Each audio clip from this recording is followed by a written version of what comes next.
Ito ang Presidential Broadcast Service. Radyo Pilipinas. Radyo Publiko ng Bagong Pilipinas para sa Bagong Pilipino.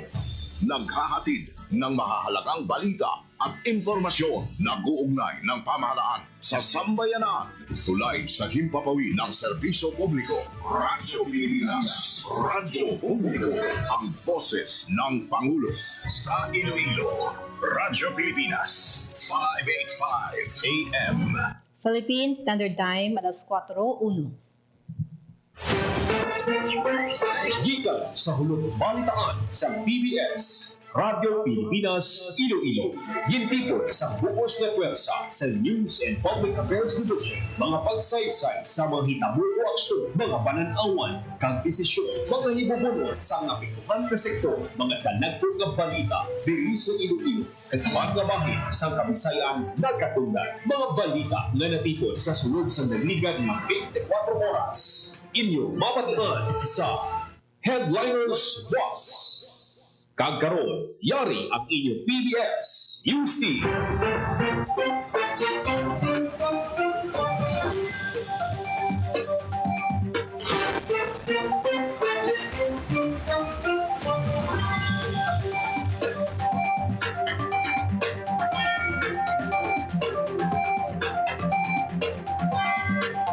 Mayong hapon Pilipinas, inihingan nyo alagad Bing Pabiona talo sa regular anchor nga si JP Hervas.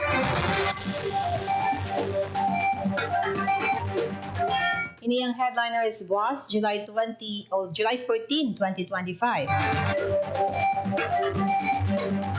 Sa mga headlines,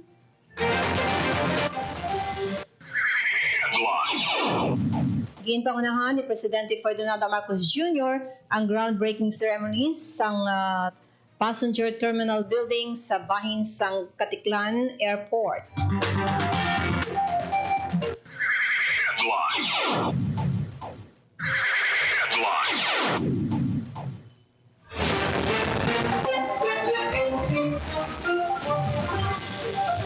Nagpalabot sa ipagpasalamat si Presidente Ferdinand Marcos Jr. kay San Miguel Corporation Chair kag CEO Ramon Ang.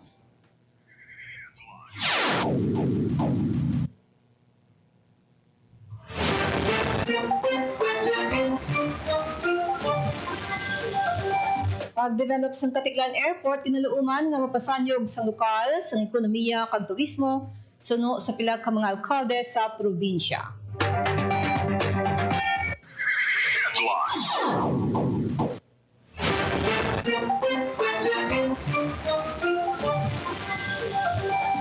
Pagpatahom sang paluparan sang Kalibo, iduso ni Congressman Jojo Ang sa Kongreso.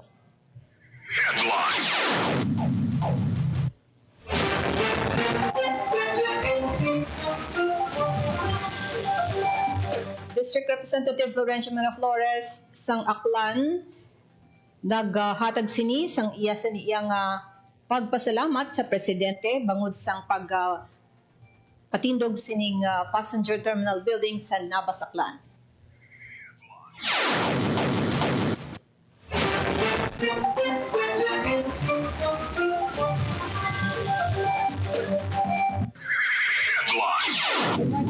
Migrant Workers Region 6 nagpalabot sang assistance sa pamilya sa napatay nga Negrense caregiver sa Israel.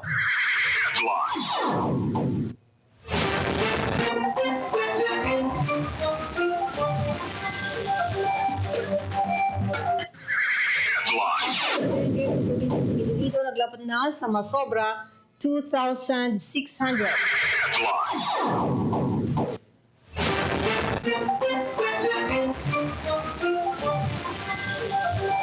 Ang Iloilo, 12,000 ka job vacancies.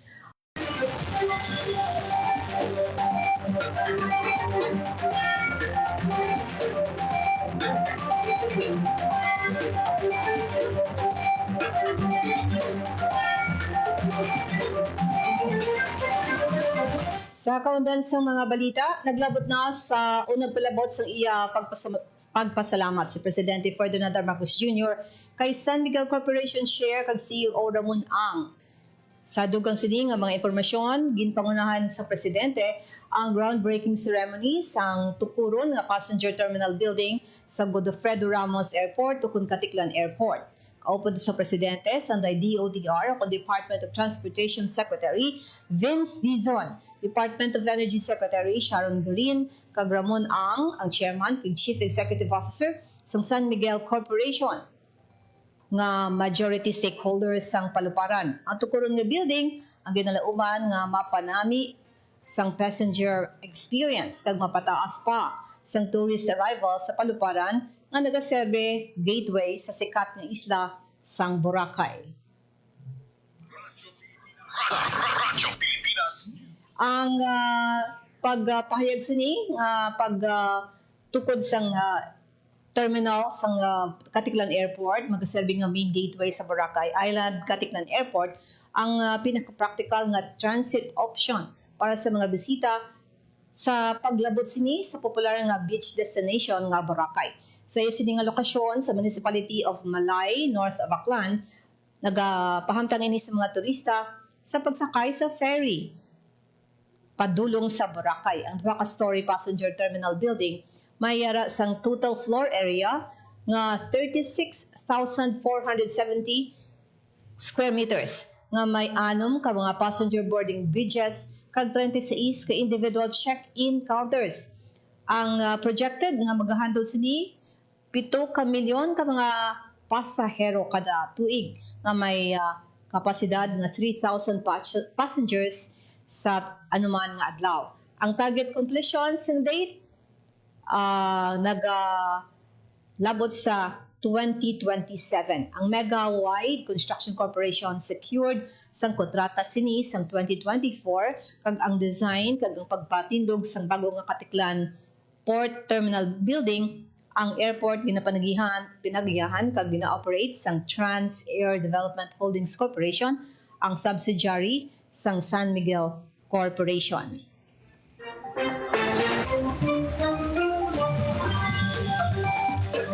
Pagpasalamat man ni Presidente Ferdinand R. Marcos Jr. kay San Miguel Corporation Chair kag Chief Executive Ramon Ang sa ila sini pagbulig para matukod ang Katiklan Passenger Terminal Building sa Katiklan Airport sa Navas, Aklan. Nagapati ang presidente nga hindi lang Aklan ang makabenepisyo sa oras nga mabuksan ang tukuron ang muiyang edifisyo sang paluparan. Dugang pa sini sa ginalauman nga pagdugok sang turista sa patahom sang paluparan, mabuligan man ang regional nga nasyonal nga ekonomiya. Inatagan man punto sang presidente ang maayo nga bunga kung magbinuligay ang gobyerno kag ang pribado nga sektor kaangay sang natabo sa Katiklan Airport. Pag-develop sang Katiklan Airport, ginalauman nga magapasanyog sa lokal nga mga ekonomiya sang Banwa, sang Navas. Ang pagpalapad pagid sini ang pagpatindog sa passenger terminal airport kag pagpalapad sini mapasanyog pa sang tourism development sa Banwa. Suno ini kay Mayor James Solanoy sang Navas, Aklan. Hindi malipod nga nagadagsa ang mga turista nga nagapadulong sa bantog nga isla sa Boracay. Amat-amat man nga nagadamo ang mountain kag cold spring resorts sa Navas. Kag ini ang makabulig pasangkat sang turismo kag tourism package sa mga turista. Sa pagbisita ni Presidente Ferdinand R. Marcos Jr. sa ginhiwat nga groundbreaking ceremony, ginhambal sini nga kampante siya nga mahuman ang proyekto sa sulod sang duha ka tuig kag posible nga mas temprano pa. Ginpasalamatan naman ni Aklan Governor Joy Miraflores ang presidente kag ang San Miguel Corporation sa pagdevelop sang Katiklan Airport. Headline. Pagpatahom sa paluparan, sang Kalibo naman, igaduso ni Congressman Jojo Ang sang Ilonggo Party List sa Kongreso. Agaduso sang hagda sa Kamara si Congressman James Jojo Ang para sa pagpanami sang Kalibo Airport.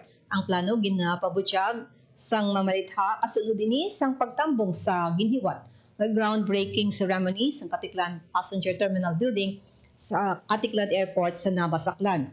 So sa iya, pangitaan sang pondo para matuman ang ini nga plano. Nagapati si Ang nga mangin huol sa iban nga pumuluyo sa Aklan kung mapadulong pa sa Katiklan Airport para makabiyahe kung pwede man lang na makasakay sa Kalibo.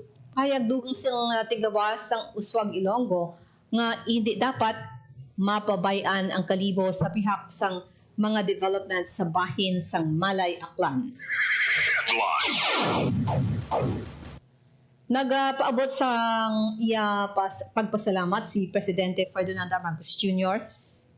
kay San Miguel Corporation Chair kay CEO Ramon ang sa ilas ni bulig para mapatindog ang Katiklan Passenger Terminal Building sa Katiklan Airport. Gapati ang Chief Executive nga hindi lang Aklan ang makabenepisyo sa oras nga mabuksan ang amuiya nga edifisyo. Sunod sa Presidente, nalauman nga magadagsa ang turista sa ginpatahom nga airport. Mabuligan man ang regional kag national nga ekonomiya kag hatagan niya punto nga ang manami nga bunga sang pagbinuligay sang gobyerno kag sang pribado nga sektor pareho sang natabo sa Katiklan Airport.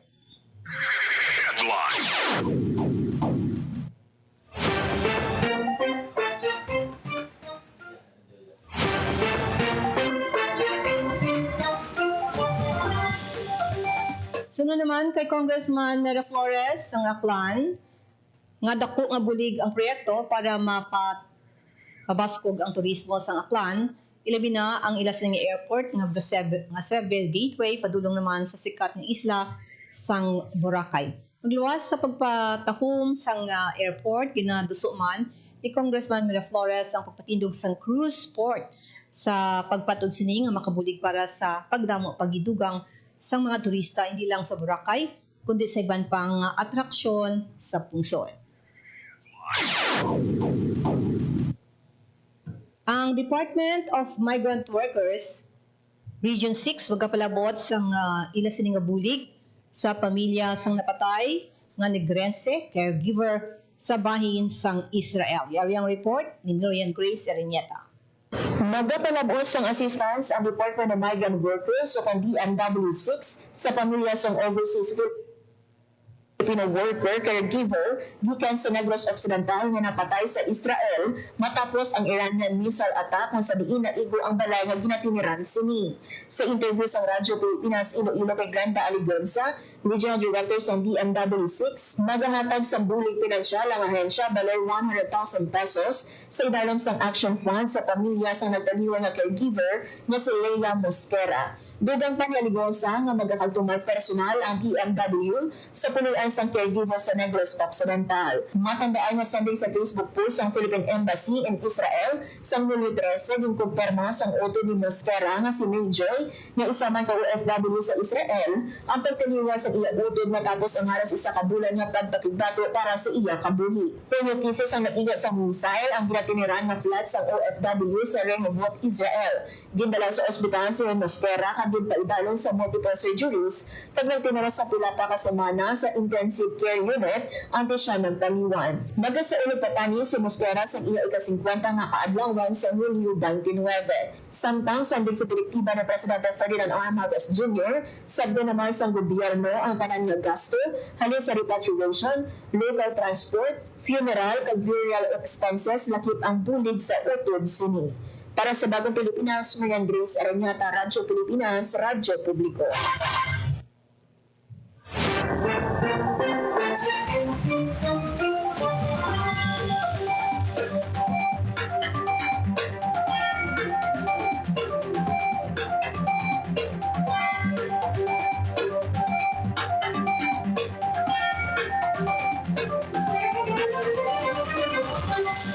Kaso sang dengue sa probinsya ng Iloilo, naglabat na sa masobra 2,600. Yaring report. Naglabat na sa masobra 2,600 ang kaso ng dengue sa probinsya ng Iloilo sining nga tuig. Sandig sa datos ng Iloilo Provincial Health Office as of Morbidity Week 27, upang humalin ang naroon to Tubulyo 5 sining nga tuig, nagsaka sa 2,680 ang kaso ng dengue sa probinsya kung sa diin pulo ang napatay. Kung ikumpara sa pareho nga period sa 2024 nga may 1,946 lang nga kaso, kag 5 ang napatay, nagsaka sa 38% ang kaso sa dengue sa probinsya sini nga tuig. Nagapanguna sa gihapon nga may pinakamadamo nga kaso ng Banwa sa San Joaquin nga may 190 nga kaso, Ginsundan sa Oton nga may 173, Dumangas nga may 139, Leon nga may 132 kag Kabatuan nga may 117. Samtang sa pulo nga dengue fatality sini nga tuig, duha ang na-record nga dengue fatality sa Pototan kag Carles, kag tig-isa sa Oton, Lambunaw, Sara, Balasan, Dueñas kag Tigbawan. Samtang kalabanan sa nagka-dengue sa probinsya sang Iloilo ang yara sa 1 to 9 years old. Panugyan ni Dr. Maria Socorro Quinyon, Provincial Health Officer sa Iloilo, na hindi pag-isalig sa mga barangay health worker ang pagpanglimpyo, kag dapat ang komunidad ang aktibo nga nagapakigbangi sa pagpanglimpyo ilabi na sa pagpangita sa ginapangitlugan sang lamok. Para sa Bagong Pilipinas, Marian Grace Aranyata, Radyo Pilipinas, Radyo Publiko.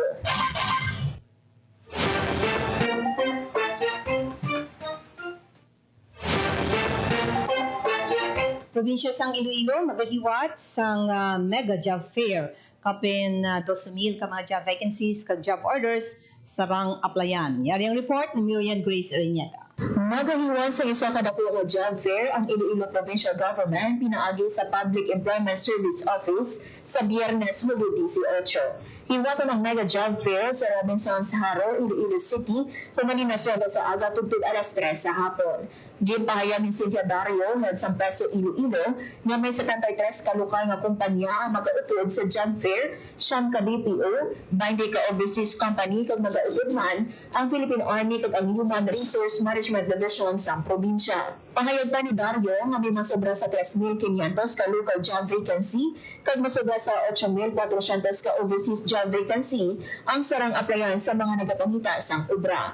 Panugyan sang Peso Iloilo sa mga job seeker nga magdala sang updated nga resume, ballpen, valid ID nga may nakadutang nga address, mga supporting documents o certificates, kag passport sa mga luyag mag-apply abroad. May araman sa special lanes para sa person with disabilities, mga senior citizen kag high school graduates. May araman nga ipahamdang nga help desk ang mga ahensya sang gobyerno kapareho sa Professional Regulation Commission, Philippine Health Insurance Corporation, Department of Migrant Workers, Department of Labor and Employment, Overseas Workers Welfare Administration, Philippine Statistics Authority, Philippine National Police, kag PAG-IBI. Para sa Bagong Pilipinas, Marian Grace Aranyata, Radyo Pilipinas, Radyo Publiko.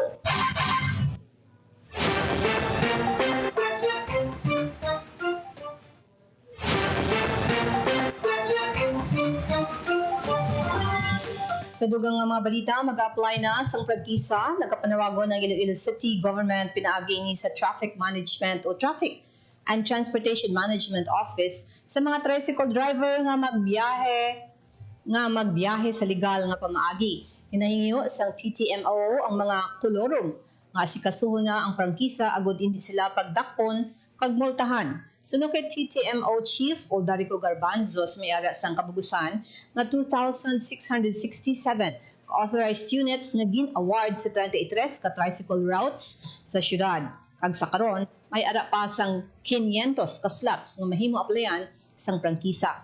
Sa idalom sang ordinansa, may multa nga hindi magdubo sa 1,000 ang mga violator.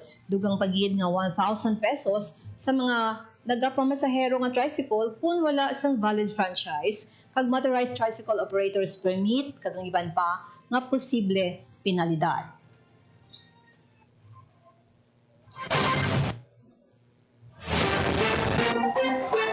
Ang casual workers sang City Hall magabaton sang 130 nga salary increase sini nga bulan sang Hulyo. Sugod sini nga Hulyo, magabaton sila sang 130 pesos nga increase sa ilang daily wage ag ang mga casual employees sang Iloilo City Government. Nagapati ang City Government nga ang pagtatap sa mga empleyado amo ang liabe para mapanami pa ang serbisyo publiko. Lakip naman sa salary increase ang PhilHealth contribution para sa mga empleyado. May baluan nga ang base rate sa mga job hires kag contract of service workers sa City Hall ara sa 450 pesos.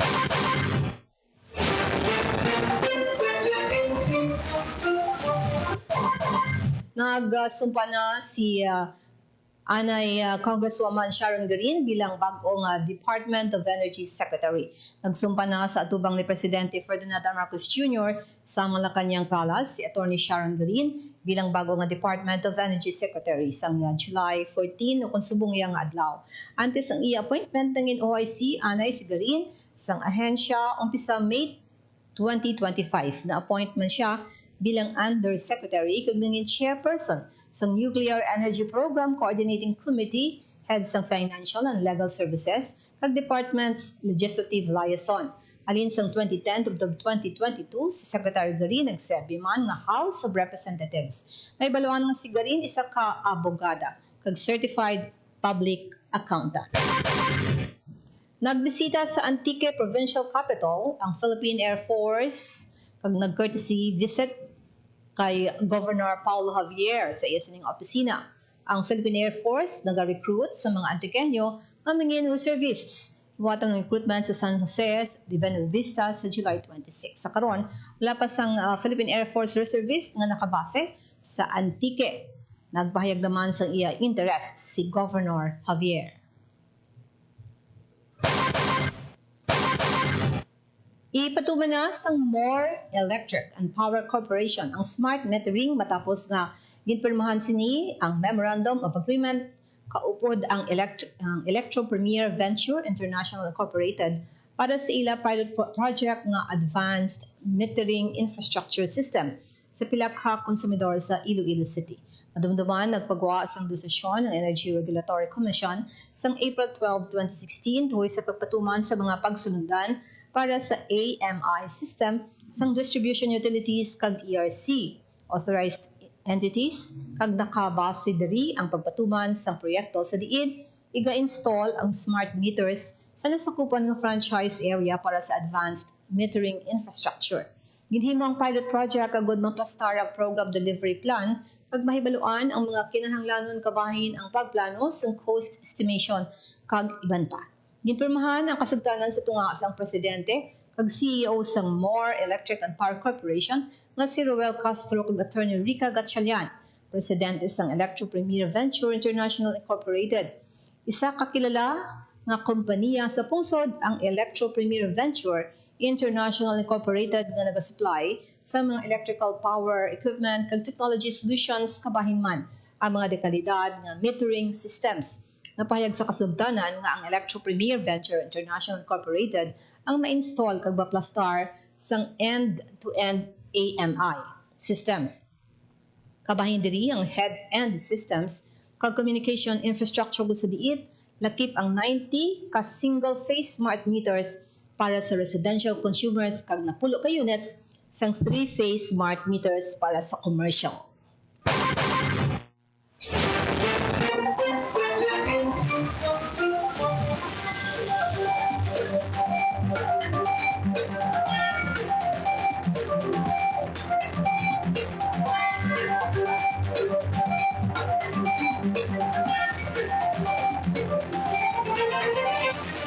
Mamaya itong mga headliners bukas ng itipon sa ulot balitaan sa DYLL, Radyo Pilipinas, Iloilo. Sa mga kaupod ko sa technical side sa studio, Bong Aventura kag sa vice ng transmitter si Jeffrey Betita. Pilipinas, salamat. Ako naman si Bing Pabiona. Maayong hapon. Ang tulay sa himpapawid ng serbisyo publiko, ang Presidential Broadcast Service, Radyo Pilipinas, Radyo Publiko. Radyo Pilipinas. Radyo